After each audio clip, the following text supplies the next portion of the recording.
조선야화를 찾아주셔서 감사합니다. 구독과 좋아요, 알림 설정 부탁드립니다. 가난한 선비 이학주는 병든 어머니 곁에서 논어를 펼쳐놓고 앉아 있었습니다.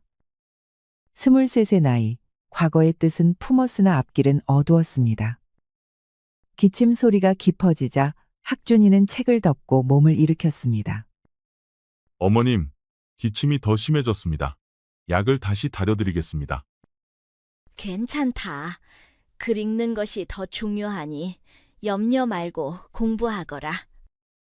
말은 담담했으나 자식을 위하는 마음이 짙게 배어 있었습니다. 학준이는 그 뜻을 알기에 더욱 가슴이 저렸습니다. 부엌으로 나아가 약재 항아리를 보니 감초 몇 뿌리만 남아 있었습니다. 하는 수 없이 감초를 던져 다렸습니다. 연기에 눈이 시리자 긴 한숨이 흘러나왔습니다. 좋은 약을 쓰고 싶었으나 살림은 이를 허락하지 않았습니다. 소작을 내고 나면 겨울 양식도 모자라는 형편이었지요. 이런 살림에 언제까지 글만 읽을 수 있겠는가? 차라리 품팔이라도 나가야 하나. 학준이의 마음이 약탕 속 물처럼 바글바글 끓었습니다. 과거의 길을 버려야 하는가? 아니면 끝내 붙들어야 하는가? 촛불이 바람에 흔들리듯 그의 뜻 또한 흔들리고 있었습니다. 약을 들인 뒤 학준이는 책상 앞에 앉았습니다. 허나 글자는 눈에 들어오지 않았습니다. 어머니의 기침 소리가 들릴 때마다 가슴이 저려왔습니다. 학문으로 가문을 일으키겠다던 꿈은 허망한 것인가? 책장을 덮는 손끝이 떨렸습니다. 밤은 깊어가고 이상과 현실의 거리는 멀어져 갔습니다. 이튿날 약재를 구하러 나선 학주는 헌책방 앞에서 걸음을 멈추었습니다. 낡은 책더미 사이 주역 해설서 한 권이 눈에 띄었습니다. 귀한 책이로다. 허나 이 살림에 어찌 값을 치르겠는가? 책을 만지작거리다 발길을 돌리려는 순간 흰 수염의 노인이 그를 불렀습니다. 젊은 선비, 오래 책을 붙들더니 쉽게 발길을 떼지 못하는구려. 혹 주역을 익힌 적이 있나? 서당에서 글줄만 겨우 익혔을 뿐이옵니다. 깊이 통달했다 말할 수는 없사옵니다. 겸손하구만. 허나 보아하니 먹물 묻은 기운이 있네. 그렇다면 그 가운데 건개를 어찌 풀이하겠나? 건괴는 하늘의 덕을 상징하여 군자가 힘써 쉬지 않는 도리를 말하는 것이 아니겠습니까? 노인은 눈빛을 빛내며 고개를 끄덕였습니다. 암송이 아닌 이에서 나온 대답이었기 때문이었습니다. 훌륭하네.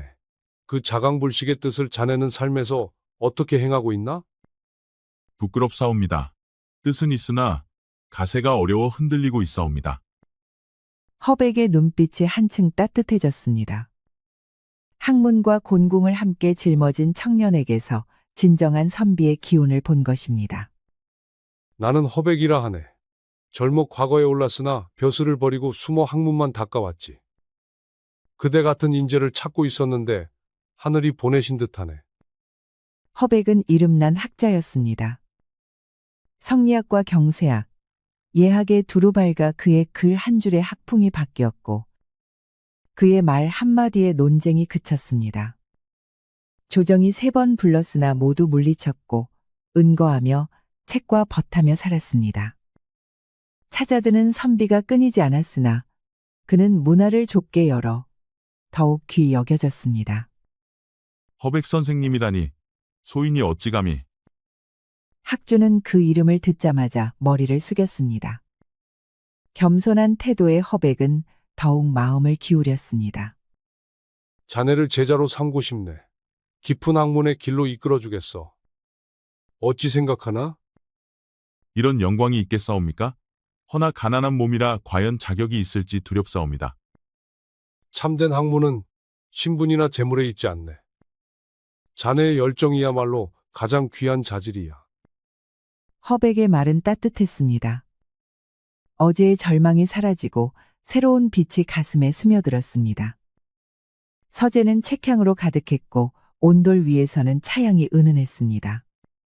이곳은 학준이 그리던 학문의 이상향이었습니다. 첫 수업에서 허백은 맹자의 구절을 들어 물었습니다.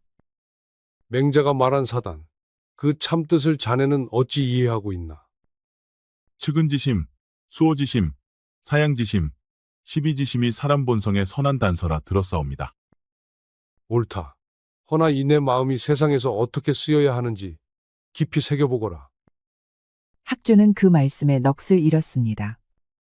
배움의 기쁨에 빠져 시간 가는 줄도 몰랐습니다. 허나 집에 돌아온 학준이나 다시 현실과 마주했습니다. 어머니의 기침은 깊어졌고 부엌 쌀독은 텅 비어 있었습니다. 학준아, 오늘은 늦었구나. 어디 다녀왔느냐? 훌륭한 스승을 뵙고 왔습니다. 허백 선생이라 하시는데 제자를 삼아 주셨습니다.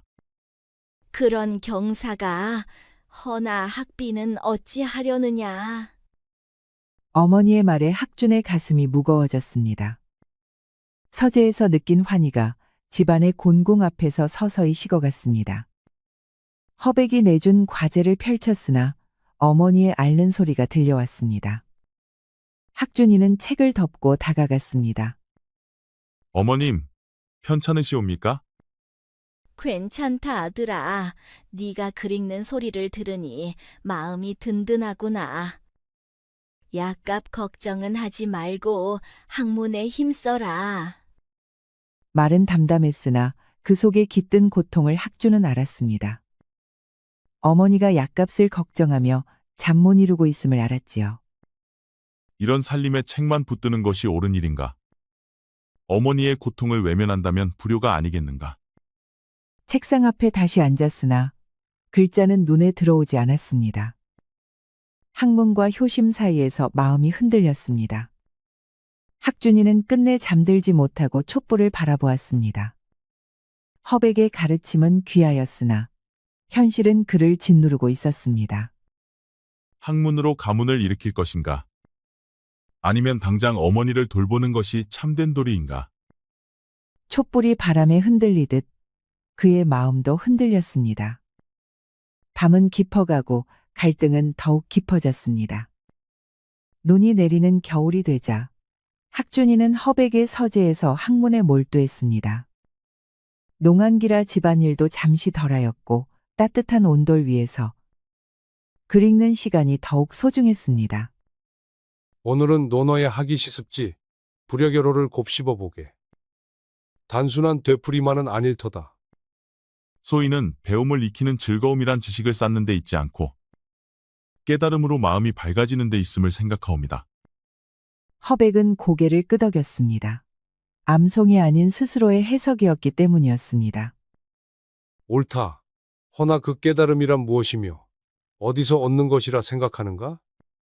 책 속 글자가 아니라 삶 속에서 실천할 때 얻는 것이라 사료되옵니다. 가난한 몸으로 효를 고민하는 것도 학문이 될 수 있지 않겠사옵니까?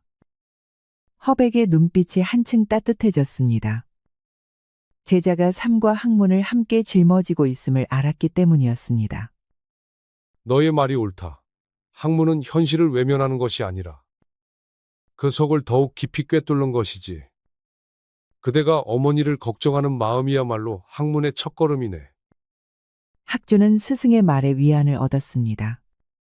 학문과 현실이 갈라져 있는 줄 알았으나 하나로 이어질 수 있음을 깨달았습니다. 그렇다면 소인의 근심도 학문이 될 수 있다는 말씀이십니까? 그렇다. 공자 또한 가난 속에서 도를 구하였고 맹자 또한 세상의 고단함을 외면치 않았네. 그대의 근심이야말로 선비의 자질이라 하겠다. 저녁이 되어 허백은 학준에게 직접 물을 깃고 불을 지피게 했습니다. 글 읽는 손이지만 서책만 붙드는 손이 되어서는 안 된다는 가르침이었지요. 학문이란 글자에만 있지 않네. 물을 깃고 불을 지피는 일에도 도가 깃들어 있지. 일을 할 때 비로소 글이 살아나는 것이네. 학주는 그 말을 마음에 새겼습니다. 배움이 책장에만 머무는 것이 아니라 삶의 구체적 행위 속에서 드러나야 한다는 것을 깨달은 것입니다. 허백의 서재에서 돌아온 학준의 가슴에는 아직 스승의 말씀이 남아 있었습니다. 학문은 현실을 외면하는 것이 아니라 그 속을 더욱 꿰뚫는 것. 그러나 집에 들어서자 그 말씀이 곧 실현이 되어 닥쳐왔습니다. 어머니의 기침이 갑자기 깊어졌습니다. 얼굴이 붉게 달아오르고 이불을 걷어차며 몸을 떨고 있었습니다.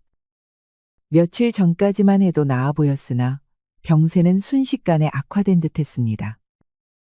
어머님, 어찌 이리 열이 오르셨사옵니까? 괜찮다, 학준아. 그저 조금 열이 날 뿐이니 염려 말거라.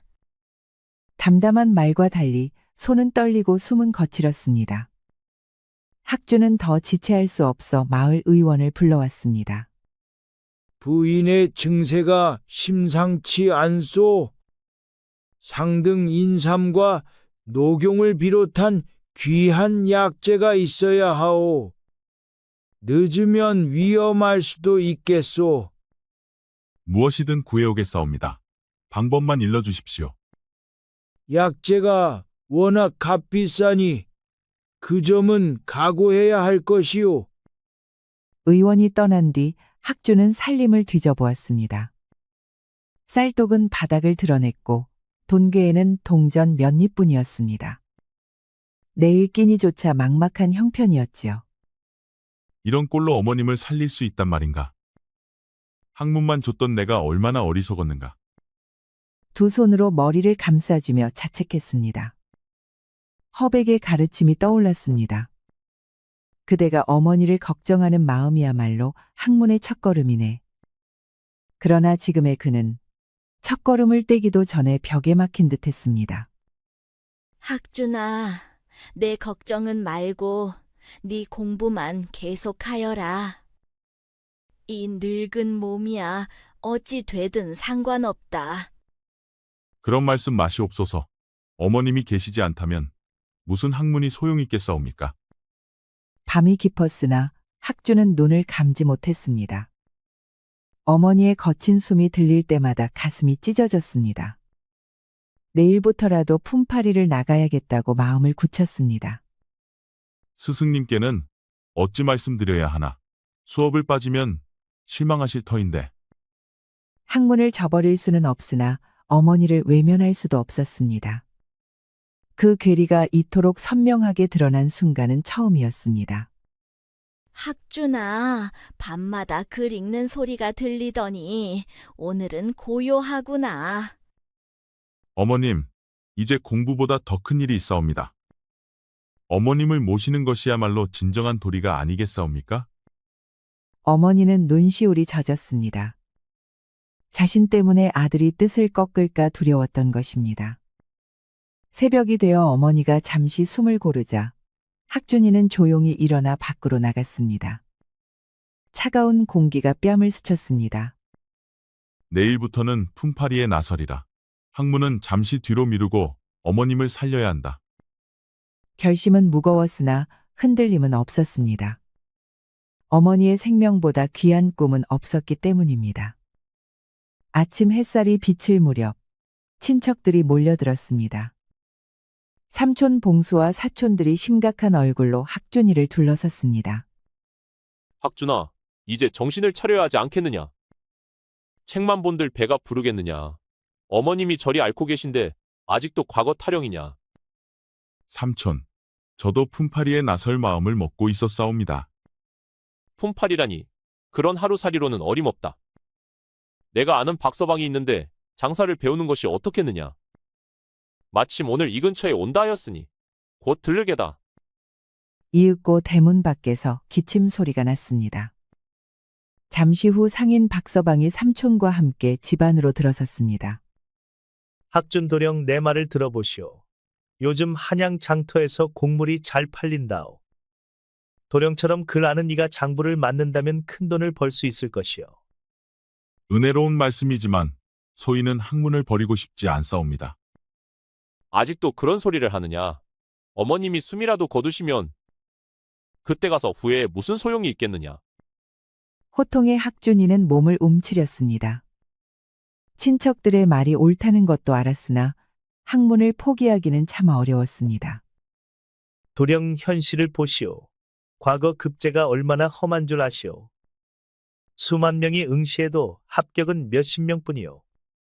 그 확률을 아시오? 허나 포기하면 아무것도 얻을 수 없지 않겠사옵니까? 그러면 홀어머니가 굶어 죽어도 좋다는 말이냐? 학준아, 이제 철을 들어야 하지 않겠느냐? 큰 소리에 놀라 학준이의 어머니가 힘겹게 일어나 나왔습니다. 안색은 창백했으나 눈빛은 굳세었습니다. 여러분의 마음은 고맙지만 학준의 일은 학준이 스스로 결정할 일입니다. 이 늙은 몸 하나 때문에 아들의 뜻을 꺾을 수는 없습니다. 형수님, 현실이 이런데 어찌 그리 말씀하십니까? 학준아, 네 마음대로 하여라. 이 애미는 어떤 선택을 하든 지지하겠다. 눈가에 맺힌 눈물을 본 순간 학준이의 가슴은 찢어졌습니다. 부인께서야 그러시겠지만 도령께서는 현명하게 생각해야 하오. 장사는 부끄러운 일이 아니요. 오히려 가족을 살리는 효성이 아니겠소? 친척들이 돌아가고 마당에 혼자 선학준의 어깨 위로 붉은 빛이 내려앉았습니다. 석양은 타오르듯 번졌고 그의 마음도 불안과 고통으로 물들었습니다. 학문을 버리면 지난 노력이 허사가 되고 지키자니 어머님을 돌보지 못하니 어느 길을 가야 옳단 말인가. 방 안에서는 다시 어머니의 기침 소리가 들려왔습니다. 그 소리는 학준의 가슴을 천갈래만 갈래로 찢어 놓았습니다. 꿈과 현실 사이 그는 기로에 서 있었습니다. 학준은 마침내 두 길을 함께 가기로 결심했습니다. 새벽녘 서리가 밟히는 소리를 들으며 곡식 도정소로 향했습니다. 낮에는 품을 팔고 밤에는 글을 읽는 삶이 시작된 것입니다. 남들이 쉬는 때에 내가 공부하면 두 길을 다 갈 수 있지 않겠는가. 학준이 왔구나. 오늘은 쌀한가마니를 찧어야 한다. 해질녘까지 마칠 수 있겠느냐? 당연하지요. 믿고 맡겨주십시오. 절구질이 시작되었습니다. 글만 익히던 손바닥은 이내 갈라지고 물집이 잡혔습니다. 허나 어머니를 살리려는 마음이 고통을 눌렀습니다.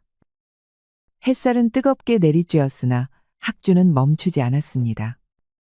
땀이 비오듯 흘러내려도 절구질은 이어졌습니다. 일꾼들이 그늘에 앉아 숨을 고를 때에도 그는 팔을 멈추지 않았습니다. 너무 무리하지 말게나. 몸이 상하면 어쩌려고 그러나? 괜찮습니다. 견딜 수 있습니다. 학준이 녀석 참 기특하구나. 글 읽는 선비가 이런 일도 마다하지 않다니. 몸을 쓰는 일이 어찌 부끄럽겠사옵니까? 정직한 품삯이야말로 떳떳한 길이옵니다. 해가 진 뒤 집으로 돌아오니 온몸이 쑤셨습니다. 허나 책상 앞에 앉아 곧 맹자를 펼쳤습니다. 촛불은 희미했고 눈꺼풀은 무거웠습니다. 아니다. 잠들어서는 안 된다. 이 시간 아니면 언제 글을 보겠는가. 졸음이 덮칠 때마다 찬물로 얼굴을 적셨습니다. 때로는 책 위에 고개를 떨어뜨리다 화들짝 깨어나 다시 그를 붙잡았습니다. 학준아, 너무 무리하지 말아라. 몸이 상하면 어쩌겠느냐. 괜찮사옵니다. 이 고생이야 어머님을 위하는 일 앞에서는 아무것도 아니옵니다. 새벽이었음에도 학준이는 여전히 책상 앞에 앉아 있었습니다. 잠시 눈을 붙이면 곧 일터로 나가야 했습니다. 피로는 극에 달했으나 뜸만은 꺾이지 않았습니다. 공자께서도 하기 시습지 부려겨로라 하셨거늘 이 고생 또한 즐거움이라 여겨야 하지 않겠는가? 스스로를 다독이며 하루하루를 버텼습니다. 며칠이 지나자 얼굴은 야위었으나 눈빛은 오히려 또렷해졌습니다. 이 길이 언제 끝날지 알 수 없으나 어머님을 위해서라면 무엇이든 견딜 수 있다. 그러나 그 힘겨운 삶이 언제까지 이어질 수 있을지는 알 수 없었습니다. 며칠째 제자가 보이지 않자 허백이 직접 찾아왔습니다. 마당에 들어서자 누더기 옷이 걸린 빨랫줄과 비어가는 장독대가 눈에 들어왔습니다. 가난의 기운이 집안 가득 배어 있었습니다. 학준아, 있느냐? 스승이 왔다. 스승님, 어찌 이 누추한 곳까지. 학주는 허둥지둥 달려 나왔습니다. 얼굴은 수척했고 손에는 물집이 가득했습니다. 허백은 그 모습을 보고 가슴이 저려왔습니다. 네가 며칠이나 나타나지 않으니 스승의 마음이 근심되었다. 무슨 사정이 있느냐? 죄송하옵니다. 어머님 병세가 깊어 약값을 벌기 위해 품을 팔고 있사옵니다. 허백은 병석의 김씨 부인을 찾아가 안부를 물었습니다. 이불 속 얼굴은 야위었으나 눈빛은 자애로웠습니다. 이 누추한 곳에 어찌 오셨사옵니까? 아들이 수업에 나가지 못해 송구하옵니다.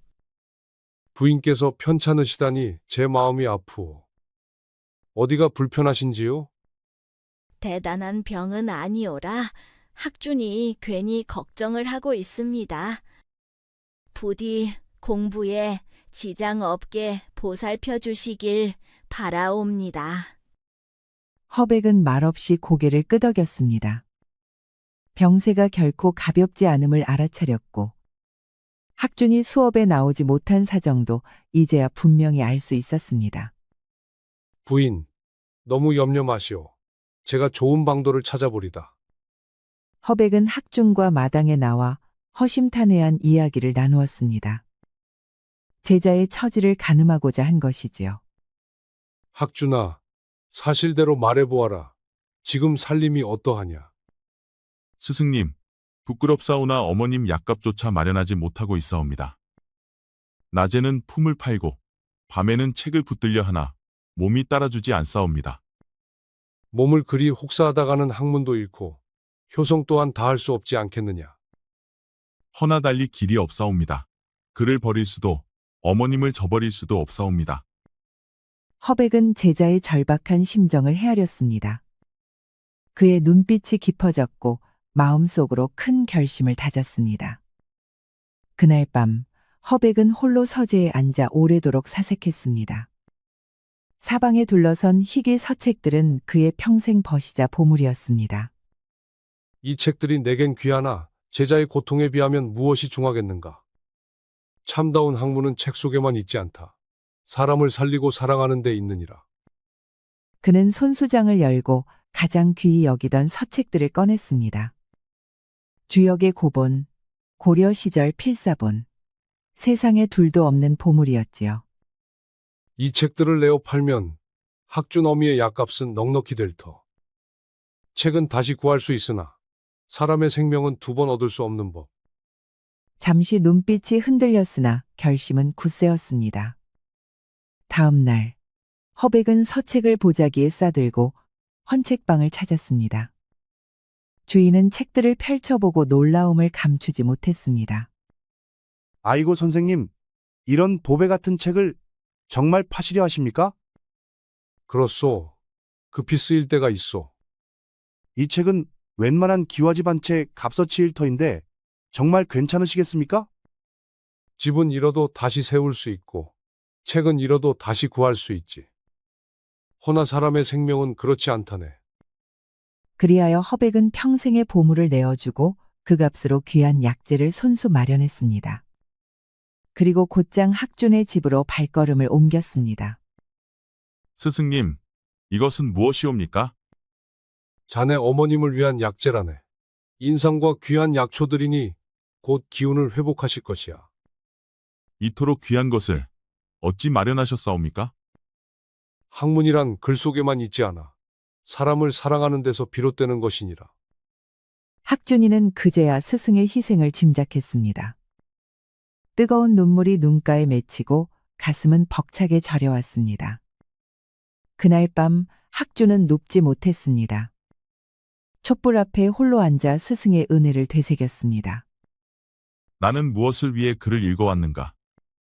과거 급제를 통한 영달이었는가? 가문의 이름을 높이려는 욕심이었는가?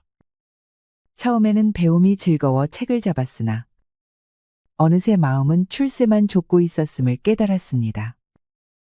스승님께서는 평생의 보물을 버려 나를 도우셨다. 그분에게 학문은 곧 사람을 살리는 도였구나. 그는 스승의 말씀을 떠올렸습니다. 진정한 학문은 사람을 사랑하는 데서 비롯된다. 그 말씀이 가슴 깊이 새겨졌습니다. 그렇다. 학문은 세상을 이롭게 하는 길이어야 한다. 나 하나의 성공이 아니라 함께 살아가는 이들을 위하는 도가 되어야 한다. 그의 눈빛이 새롭게 빛났습니다. 개인의 영달을 줬던 마음은 잦아들고 더 큰 뜻이 자리 잡았습니다. 훗날 내가 과거에 오른다면 그것은 내 영광이 아니라 남을 돕는 길이 되어야 한다. 스승님처럼 나 또한 누군가를 살리는 선비가 되리라. 그 순간 학준의 가슴 속에는 진정한 학문의 도리가 밝게 자리 잡았습니다. 며칠이 지나 어머니의 병세가 눈에 띄게 호전되었습니다. 허백이 구해온 귀한 약재 덕분이었습니다. 어머니는 침상에 앉을 만큼 기운을 회복했습니다. 학준아, 이리 와 앉거라. 네가 달라진 것 같구나. 눈빛이 전과는 사뭇 다르다. 어머님, 이제야 깨달았사옵니다. 학문은 나 하나의 성공을 위한 것이 아니옵니다. 세상을 위하고 사람을 살리는 길이어야 하옵니다. 어머니는 아들의 말을 듣고 눈시울이 붉어졌습니다. 학준아, 잘 들으렴. 네가 포기한다면 우리 집안의 뜻도 거기서 끊어지고 만다. 네, 아버지께서도 학문을 사랑하셨으나 끝내 이루지 못하고 눈을 감으셨다.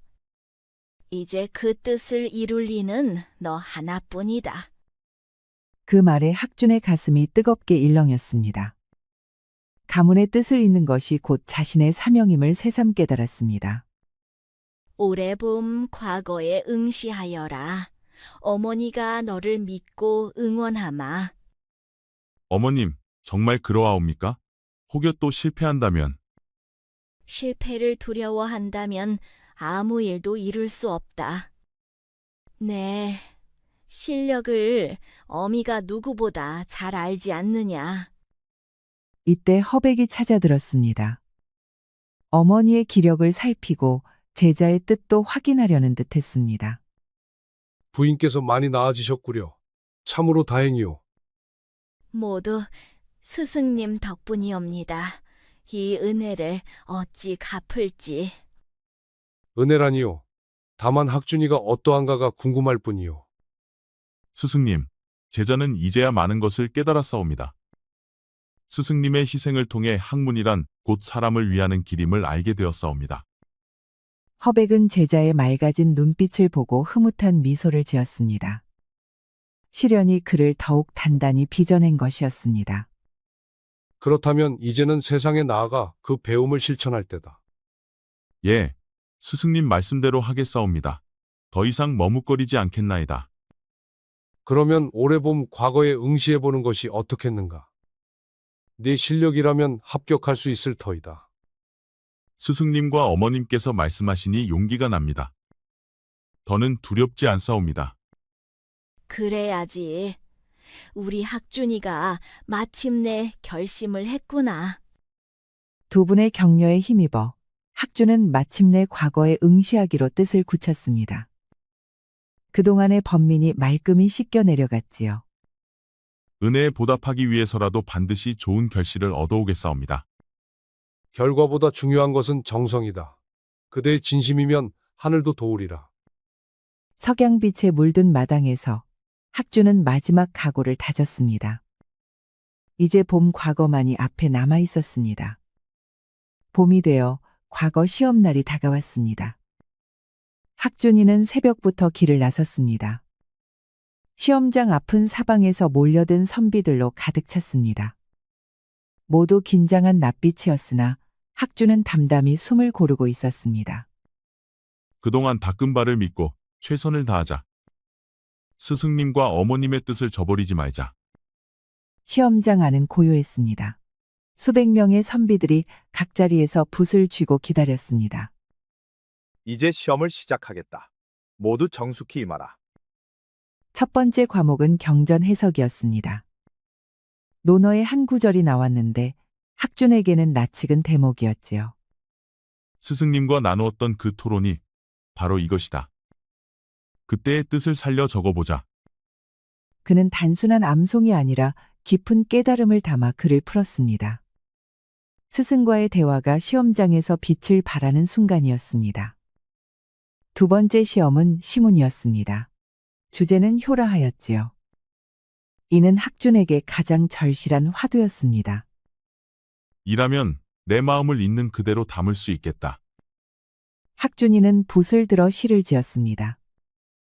빈천도 한이 아니요. 효심은 하늘에 닿으리.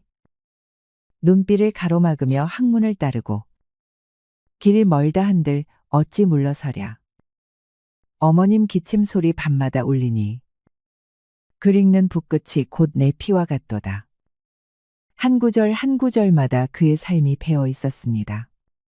시간이 다 되었으니 붓을 놓으라. 학준이는 마지막 회까지 힘을 다해 적었습니다. 그동안의 고난과 깨달음이 한편의 글에 담겼지요. 시험을 마친 학준은 홀가분한 마음으로 걸어 나왔습니다. 최선을 다했다는 안도감이 있었습니다. 이제는 하늘의 뜻에 맡길 뿐이구나. 돌아가는 길 다른 선비들의 말이 들렸습니다. 이번 시험은 심히 어려웠어. 경전 해석도 까다로웠지. 시문도 만만치 않았어. 효라니, 누구나 쓸 수는 있으나 참신하긴 어려웠지. 학준이는 그 말을 듣고 오히려 미소 지었습니다. 자신의 글에는 남다른 정성과 진심이 깃들어 있었기 때문이었습니다. 며칠이 지나 드디어 발표 날이 되었습니다. 학준이는 새벽부터 누워있지 못하고 일어났습니다. 어머니 또한 아들의 마음을 아시고 먼저 자리에서 몸을 일으키셨습니다. 학준아, 오늘이 그 날이로구나. 어떤 결과가 오든 어미는 너를 자랑스럽게 여긴다. 어머님, 기필코 좋은 소식을 안고 돌아오겠사옵니다. 이윽고 집을 나선 학준은 길에서 허백을 만났습니다. 마음을 고요히 하라. 너의 실력이면 반드시 빛을 볼 것이다. 알겠습니다. 스승님, 격려 감사하옵니다. 발표장에는 선비들과 가족들로 가득했습니다. 숨죽인 정적 속에 관리가 명단을 읽어 내려갔습니다. 이번 과거 급제자를 알리겠다. 장원은 이학준. 순간 웅성임이 터져 나왔습니다. 학준이는 귀를 의심하며 숨을 고르지 못했습니다. 학준아, 드디어 해냈구나. 내 마음 또한 벅차다. 스승님, 이 모든 것이 가르침 덕분이옵니다. 소식이 퍼지자 마을 사람들은 앞다투어 학준의 집으로 모여들었습니다. 어릴 적부터 총명하더니 마침내 장원이라니. 우리 고래 큰 인물이 났구나. 그간 현실만 말하던 삼촌 이봉수도 달려왔습니다. 학준아, 네 뜻을 가볍게 여긴 내가 부끄럽구나. 옳았구나. 참으로 옳았어. 삼촌의 염려 또한 제겐 힘이 되었사옵니다. 마을은 하루 내내 기쁨에 들떴습니다. 집에 이른 학준을 어머니가 눈물로 맞이했습니다. 그동안의 고생이 보상받는 순간이었습니다. 학준아, 장하구나. 네 아버지도 하늘에서 기뻐하실 것이다. 모든 것이 어머님 덕분이옵니다. 이제야 효도를 할 수 있게 되었사옵니다. 모자는 서로 부둥켜 안고 울었습니다. 가난한 집안에 드디어 영광이 찾아온 순간이었습니다. 몇 달이 지나 학준은 장원 급제의 영예로 한성부 주부에 임명되었습니다. 첫 복록을 받는 날, 학준이의 모습은 그야말로 의젓했습니다. 이제야 어머님께 효를 다할 길이 열렸구나. 그동안 못다한 정성을 실천해야겠다. 날이 준비가 모두 끝났사옵니다. 그럼 어머님께 드리러 가자. 낡은 초가를 헐고 새 기와집을 지어 어머니를 모셨습니다. 온돌이 잘 드는 방에서 어머니는 모처럼 편안히 웃으셨습니다. 어머님, 이 인삼과 녹용으로 기력을 돋우시옵소서. 이 비단옷도 입어보시옵소서. 학준아, 어찌 이런 귀한 것을 내게 입히느냐? 내가 무슨 복으로 이리 사는고? 그동안 고생만 시키지 않았사옵니까? 이제라도 편히 모시는 것이 제 도리이옵니다. 어머니는 비단 옷을 입고 거울 앞에 서며 미소를 지었습니다. 이제 참으로 많이 맹세를 하는구나. 꿈만 같다. 어머님은 본디 마님이셨사옵니다. 다만 형편이 따라주지 않았을 뿐이지요. 이날은 허백을 모셔와 예를 올렸습니다. 그동안의 은혜에 작은 보답을 하고자 한 것이었습니다. 스승님, 부디 이 책들을 받아주시옵소서. 그가 준비한 것은 새로 구한 서책들이었습니다. 옛날 허백이 팔아버린 책들보다 더 귀한 것들이었지요. 학준아, 스승에게 이리까지 할 것 없다. 제자가 크게 되어준 것만으로도 넉넉하다. 스승님께서 저를 위해 평생 아끼던 책을 버리셨사온데 이 정도로 어찌 보답이 되겠사옵니까? 제자의 성공이 곧 스승의 보람이다. 더 바라지 않는다. 가르침이 없었다면 오늘의 소인도 없었을 터. 평생 잊지 않겠사옵니다. 허백은 제자의 말에 깊이 웃었습니다. 그동안의 희생이 헛되지 않았음을 확인한 순간이었습니다. 소식을 들은 이웃들이 하나둘 모여들었습니다. 가난하던 집안이 달라진 모습에 모두 놀라워했습니다. 며칠 사이에 집안이 이렇게 바뀌다니 참으로 장하구나. 학준이의 효심이 하늘을 감동시킨 게지. 삼촌인 봉수도 와서 눈시울을 붉혔습니다. 학준아, 삼촌이 자랑스럽다. 네가 이리 큰 관리가 될 줄 어찌 알았겠느냐. 삼촌의 말씀 덕에 현실을 직시하는 법도 배웠사옵니다.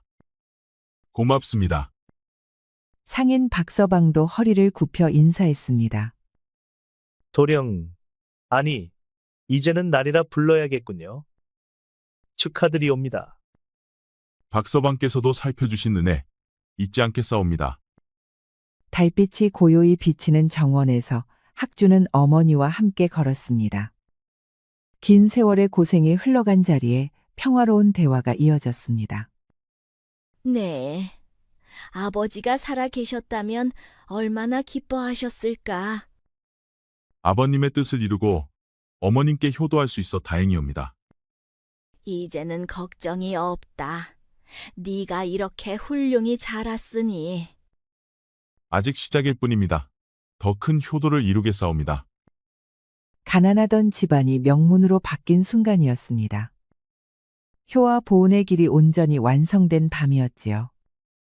세월이 흘러 학준이는 한 성부의 판관이 되었습니다. 책으로 가득한 서재에서 그는 새로운 결심을 하였습니다. 이제는 나도 스승님처럼 젊은 선비를 길러야 하리라. 그 곁에는 가난하지만 재능 있는 제자 정명수가 앉아 있었습니다. 스승님, 이 맹자의 구절뜻이 어렵사옵니다. 나도 젊을 때 막히던 곳이다. 함께 풀어보자꾸나. 그는 허백에게서 배운 대로 학문과 인격을 아울러 가르쳤습니다. 햇살이 따스히 비치는 가운데 학주는 제자에게 물었습니다. 학문이란 무엇이라 생각하느냐? 과거에 오르기 위한 수단이더냐? 세상을 이롭게 하는 길이라 생각되옵니다. 옳다. 진정한 학문은 자신만이 아니라 남을 돕는 힘을 기르는 것이다. 그는 자신의 지난 날을 들려주었습니다. 가난 속의 방황, 스승의 희생, 깨달음의 순간까지. 나 또한 현실과 학문 사이에서 흔들린 적이 있었다. 그러나 참된 학문은 세상을 더 아름답게 만드는 길임을 깨달았다. 가르침이 가슴에 와닿습니다. 저도 그런 선비가 되고 싶사옵니다. 그 마음이라면 반드시 이루리라. 그날 이후 학주는 여러 가난한 선비들을 모아 그를 가르쳤습니다. 그가 받은 은혜를 세상에 돌려주기 위함이었습니다. 창가로 붉은 햇살이 스며들었습니다. 학주는 제자들에게 책을 펼쳐 보이며 차분히 말을 이었습니다. 글이란 곧 마음이요. 학문은 곧 길이니라. 그대들이 이 길을 바르게 걸어간다면 세상 또한 밝아질 것이다. 제자들은 고개를 숙이며 마음에 새겼습니다. 서재 안에는 붓 긋는 소리와 종이 스치는 소리만 가득했지요. 저녁이 되자 제자들이 돌아간 뒤 학주는 홀로 정원에 섰습니다. 달빛이 은은히 비치자 지난 세월이 떠올랐습니다. 어머니의 눈물, 스승의 희생. 가난한 시절의 번민이 모두 한 줄기 바람처럼 스쳐 지나갔습니다.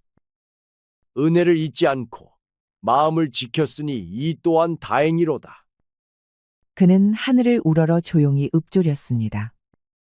그리하여 가난한 집안의 아들로 태어난 이학주는 효심으로 부모를 모시고 배움으로 자신을 세우며 결국에는 학문으로 세상을 이롭게 하는 길을 걸었습니다. 맹자의 진심상구에 이르기를 학문지도 못하 국이방심이이라 하였지요. 학문의 길이란 다른 데 있는 것이 아니라 그 잃어버린 마음을 찾는 데 있을 뿐이다라는 뜻입니다. 학문이 단순한 시험 도구가 아니라 마음을 바로 세우고 세상을 밝히는 길이라는 학준이의 깨달음을 잘 드러냅니다. 학준이의 삶은 이와 똑 닮았습니다. 우리 모두 학문의 의미를 다시 한번 더 새겨야겠습니다. 우리 이야기가 여러분들에게 조금이나마 재미를 선사할 수 있기를 바랍니다. 다른 재미있는 영상도 많으니 즐겁게 봐주세요. 그럼 여러분 모두 행복하고 즐거운 시간 되세요. 우리 이야기가 여러분들에게 조금이나마 재미를 선사할 수 있기를 바랍니다. 다른 재미있는 영상도 많으니 즐겁게 봐주세요. 그럼 여러분 모두 행복하고 즐거운 시간 되세요.